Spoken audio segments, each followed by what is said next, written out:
What's up, YouTube? So it's Jeff here from TheFloatLife. How you guys doing? I just got this new Pint X in the mail yesterday. Rode it around, gave you guys my initial thoughts on it. If you haven't seen that video, check that one out. That's a great video. But today we are gonna dive into this bad boy and see what the internals look like, see what's different from the OG Pint, see what they've changed. I don't think they've changed a whole lot on it, so I don't think there's gonna be too many surprises. But a couple of things just to point out, like right out the gate, we've got these new thicker bumpers right here. So we know that in the rear, the bumper's thicker in order to accommodate for the larger battery pack that's back here. So it's very similar to when they had the Plus, which was a completely flush battery pack with the rails, and then they came out with the XR that had to have the extended bit down. So very, very similar with these bumpers. You can see they're like a U shape around, but it looks like the bottom's still exposed. Very, very similar to the XR, almost exactly the same style. And then the front, here's what I'm really curious about. It seems to be the exact same thickness in the front bumper as the rear bumper, but what's the point of that unless there's a bigger controller module in there?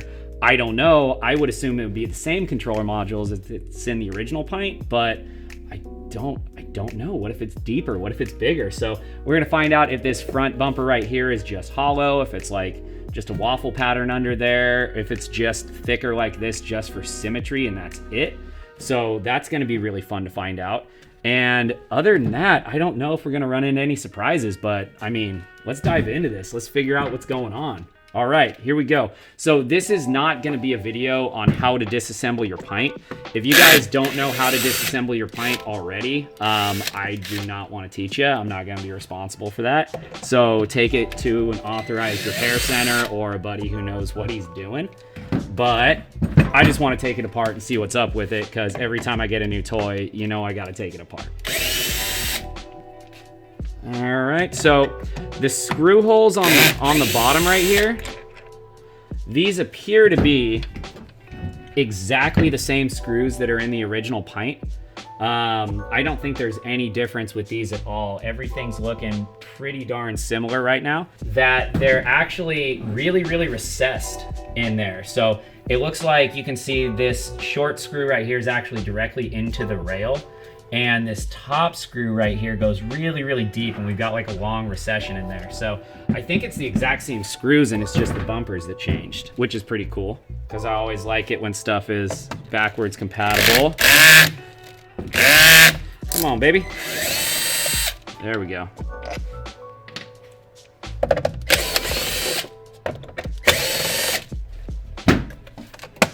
All right, there is the front foot pad.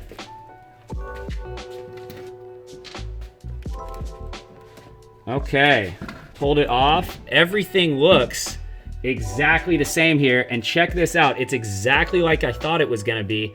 That front bumper is only there for symmetry. So here, let me actually pull this out for you guys. There we go. Okay, so you guys can see right here how deep this is, right here. So it looks like this whole front bumper is just a big old chonky boy, just straight for symmetry. It doesn't serve any purpose of allowing, doesn't serve any purpose of allowing like any extra depth for the controller module or anything like that. It's just straight up big. And yeah, you can even see right here how thick this thing is. This thing is crazy thick. Yo, let's grab a measuring tape, figure out how thick this thing is. Yeah, it's a 1/2 inch. So there's a 1/2 inch of thickness on this. And then to give you guys perspective on that, the solo float plates and all float plates are a 1/4 inch, so this is twice as thick as a float plate would be. Oh, I hate these little Pint ones. Okay, so when removing the barrel plugs, it's very, very important that you don't break anything. Yeah, I'm super good at blocking the camera. There we go. Yeah, you want to be very careful not to bust these barrel plugs, because you pretty much can't get replacements for this stuff. A lot of the Pint stuff is really proprietary to Future Motion. I mean, to the point where they even have their logos on them.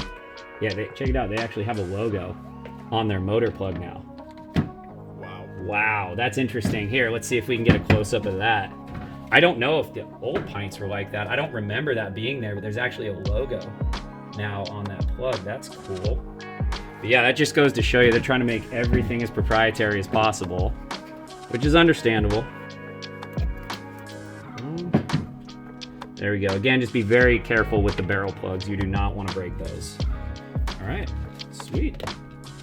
That's the front. Let's get the back off. I'm excited to see what the battery looks like because it's a 1/2 inch drop on the battery pack, which is pretty insane.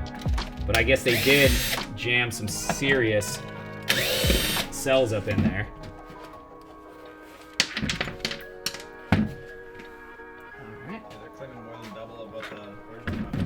Yeah, double the range of the original Pint, so I'd imagine the battery pack's twice as thick. Alright, so there's the rear pad. Everything looks the same right here. Let's get this delete off. Alright, delete is off. Normal delete, nothing different about this at all from the regular Pint. It's actually just a regular Pint delete, no Pint X logos or anything like that, so exactly the same there. Now let's get this rear bumper off. Let's see, got it. These bumpers can be a little tricky sometimes.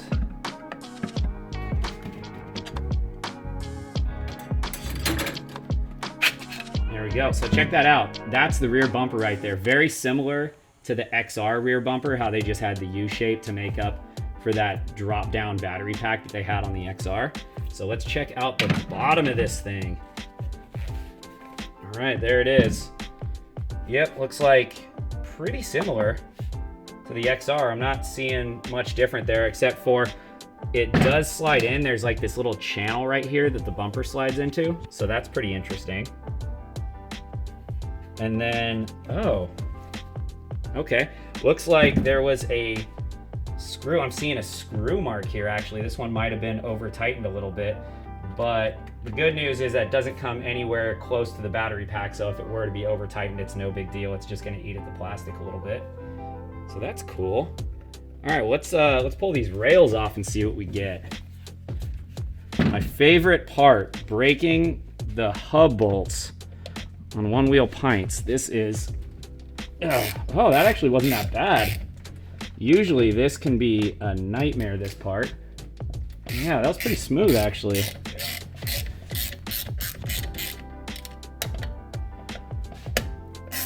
All right, and then before I take those out, I like to break the other side. Yeah, I remember the original Pints, at least every time I work on them, it's like the first time you break these bolts, it's really, really tough. They're just covered in Loctite, but these ones seem like they're just falling out comparatively. Yeah, super easy. Well, that's good news. So hopefully that means fewer broken bits from people trying to do work on their own boards. All right, now just give me like 25 minutes to get these bolts out. Okay, yeah, so you can see they definitely have a little bit of Loctite on those bolts, but not a crazy amount, just a nice little dab. Voided a warranty yet? Oh, warranty was voided as soon as we started filming this video. But that's all right, you don't need a warranty on this Pint. It is built very robust.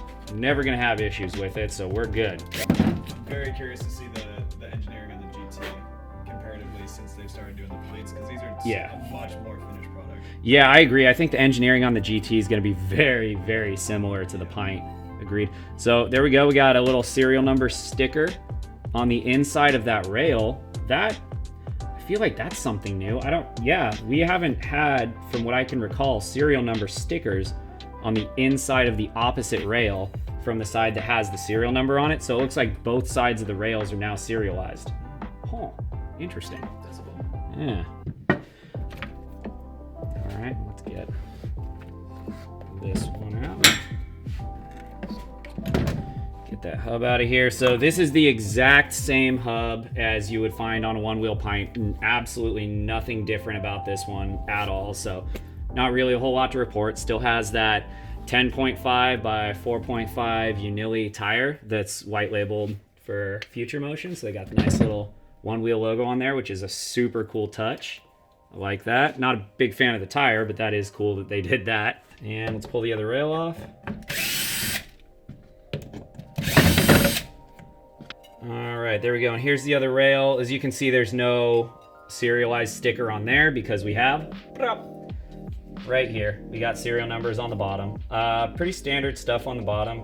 Really nothing new, just warnings, read the safety manual. It's good advice. But yeah, these are the rails, pretty much the exact same Pint rails that we had before. The only difference is different color, and they have different screen print on, just showing the Pint X. But yeah, rails are pretty standard. And then as far as controller and battery goes, the controller appears, without taking it apart at all, to be exactly the same as a regular Pint controller. I don't know if they've made small tweaks in there or not. I have no idea, but you can see the battery casing is way, way bigger. So yeah, significantly larger than the last one. And it looks like, you know what? I think we're gonna go have to find some special bits and take these apart and see what we can find out. Okay, I was a little bit worried. Thank you, Keaton. Appreciate you, buddy. He always organizes everything in here. Sometimes a little too well, to where I can't even find them. So, but we're good. We got it. There's got to be one around here somewhere. Good thing we can cut this out of the video pretty easy. No, this is staying in. This is staying in? Oh, no. Manufacturers hate them. Find out how to avoid your Yeah, I feel like I should probably say that again.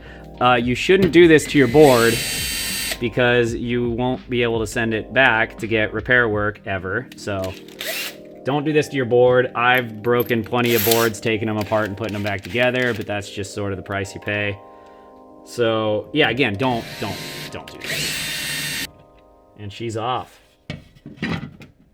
Okay, so yep, it looks to me like it's the exact same Pint controller. Here's something that's really, really cool for you guys that have been around since the Pint was started.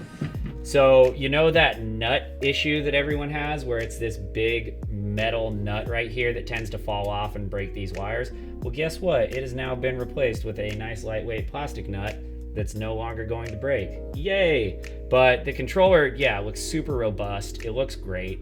I'm seeing, yeah, it even looks like some stuff has definitely been upgraded here on these barrel plugs. Yeah, it looks really nice here. We'll get a nice up close shot for the GoPro, and then we'll try to give you guys a screenshot here. So that's what she looks like. That's it. All right, now let's dive into the battery. That's the one I'm excited about. That's the one I want to see, but I'm gonna replace the controller module, get it reinstalled so that we don't damage anything while we're flipping that battery around. Because I don't feel like disconnecting them. That's a whole thing I don't want to deal with. I don't know why they didn't do that gasket thing on the XR in the first place either. Yeah, the gasket's nice. It's a really nice gasket. The hard part about it though is like getting it to try to fit back in. Yeah. But I'm saying like that whole controller is so well designed. I agree. It's much better design. Yeah, it's a way more robust design than the XR for sure. But this is, you know, what you learn over doing this for years and years and years. Yeah. And people breaking them, and you learn where the failure points are and all that. So if they're taking an example from the Pint for the GT, I'm excited to see on a hardware level what that looks like. Yeah, 100%. You can almost guarantee that the GT is going to be way more durable. Yeah. And just like, I keep saying the word robust, but it kind of is. It's just going to be like just mechanically a better built board. The real question is like whether or not they're going to program the software for it to ride as good as we want it to ride.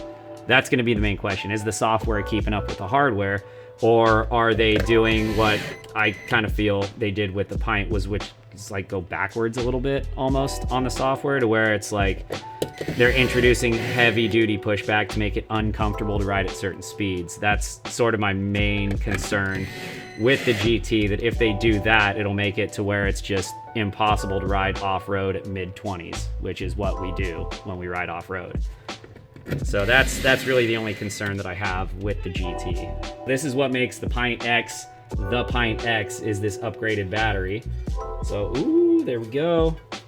That's it. Looks like a pretty standard Future Motion battery, wrapped in blue. It's got some nice padding around it.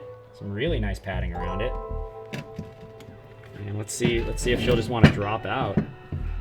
I guess not. Nope, definitely not. There's the BMS shield right there. Ooh, there it is. Yeah. All right, and we got the BMS out.